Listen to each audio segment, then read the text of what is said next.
बिहार के उद्योग मंत्री नीतीश मिश्रा ने ऐसा काम कर दिया है जिसको सोचकर और जिसको देखकर आपको अपनी आंखों पर विश्वास नहीं होगा और आप एक मिनट के लिए कहेंगे कि कह दो कि ये झूठ है, क्योंकि बिहार में तो ऐसा कुछ हो ही नहीं सकता है। लेकिन असलियत यह है कि नीतीश मिश्रा जो नए नवेले बिहार के उद्योग मंत्री बने हैं, उन्होंने इतना शानदार काम किया है जिस पर चर्चा भी होनी चाहिए और जो लोगों तक पहुंचनी भी चाहिए कि देखिए बिहार में अब ऐसा मंत्री आया है जिसके अंदर इस बात की दृढ़ इच्छा शक्ति है कि हमको बिहार को बिजनेस के सेक्टर में आगे बढ़ाना है। तो ज्यादा माहौल तो हम बनाएंगे नहीं और पहले आपको यही बता देते हैं कि ऐसा क्या नीतीश मिश्रा ने कर दिया है कि हम उनके तारीफ में कसीदे पढ़ रहे हैं। दरअसल बिहार के पटना के बिहटा में पहला ड्राई पोर्ट खुला है। ड्राई पोर्ट का मतलब होता है सूखा बंदरगाह।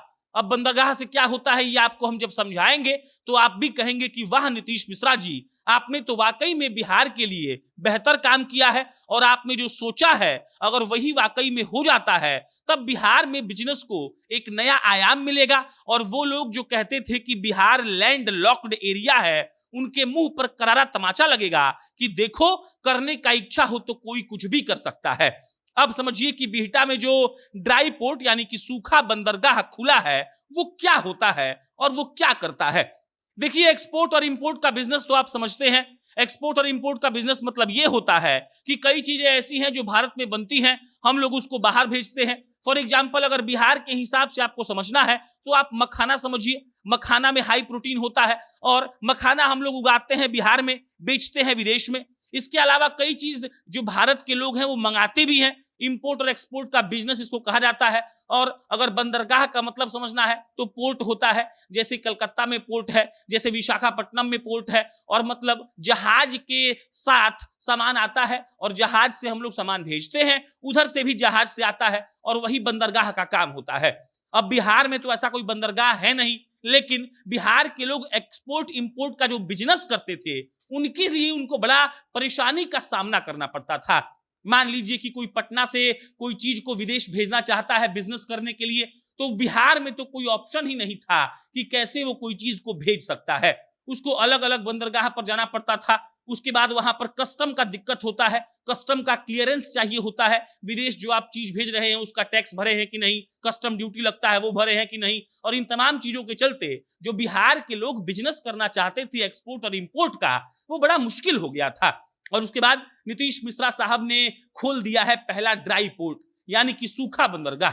अब क्या होगा, अब मान लीजिए कि बिहार के लोग को कोई बिजनेस करना है, कोई चीज का आयात या निर्यात यानी इंपोर्ट या एक्सपोर्ट करना है, तो अब उनको ज्यादा परेशानी का सामना नहीं करना पड़ेगा। उनको वन स्टॉप सॉल्यूशन बिहटा में मिल जाएगा। वो उनका कंटेनर जो होता है जो विदेश जाता है, आप देखते होंगे बड़ा बड़ा कंटेनर जो जेसीबी से उठा कर रखते हैं जहाज पर, उसमें आपका सामान रखाएगा। पूरा कस्टम क्लियरेंस आपको बिहार में ही मिल जाएगा और उसके बाद आप अपना सामान देश के किसी भी कोना में भेज सकते हैं। इसमें यहां पर एक और लॉजिक समझ लीजिए, बिहार में तो बंदरगाह है नहीं तो कैसे ये सब हो रहा है। तो ड्राई पोर्ट नाम का एक नया चलन होता है, माने सूखा बंदरगाह। हर जगह तो नदी है नहीं, हर जगह तो बड़ा बड़ा ओशन है नहीं, तो हर राज्य में तो बंदरगाह हो नहीं सकता है। लेकिन बिजनेस को बढ़ावा देने के लिए जो राज्य के मुखिया होते हैं, जो उद्योग मंत्री होते हैं, वो सूखा बंदरगाह खोलते हैं। यानी कि जो मेन बंदरगाह होता है उससे सूखा अंदर जो बंदरगाह होता है वो बाय रोड या फिर बाय रेल नेटवर्क कनेक्टेड होता है। और बिहार का भी जो सूखा बंदरगाह खुला है बिहटा में, वो बाय रेलवे नेटवर्क कनेक्टेड है अलग अलग बंदरगाहों से। और कल हमारे जो उद्योग मंत्री हैं नीतीश मिश्रा जी, उन्होंने कल 90 कंटेनर बिहटा से रशिया के लिए रवाना किया है।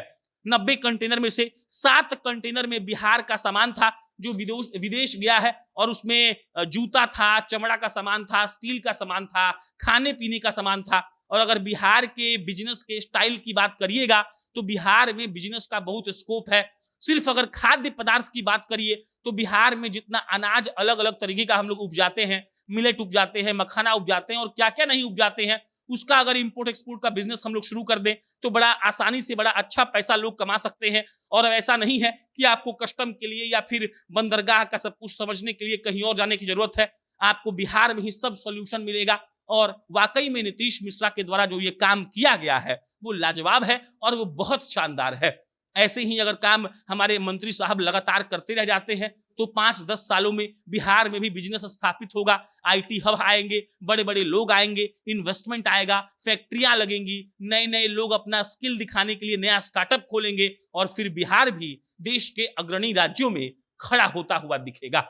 बाकी नीतीश मिश्रा जी को बहुत शुभकामनाएं, आपको बहुत बधाई, आपने ऐसा कुछ किया। हम बिहारी आपके लिए हमेशा कृतज्ञ रहेंगे। धन्यवाद।